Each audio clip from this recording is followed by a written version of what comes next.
We are sorry to interrupt your programming on this DirecTV channel. At this time we bring you an emergency alert message. This is not a test.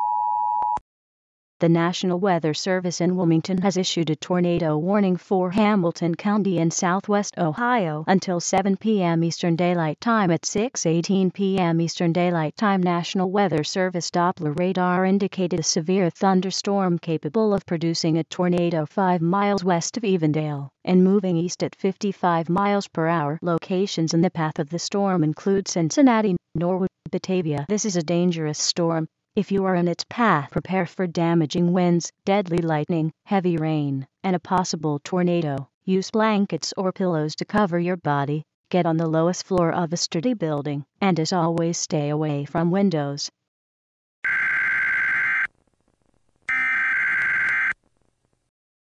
Thank you for being a loyal DirecTV customer. For more on this emergency situation, please tune to your local station or CNN or MSNBC. We now resume normal programming.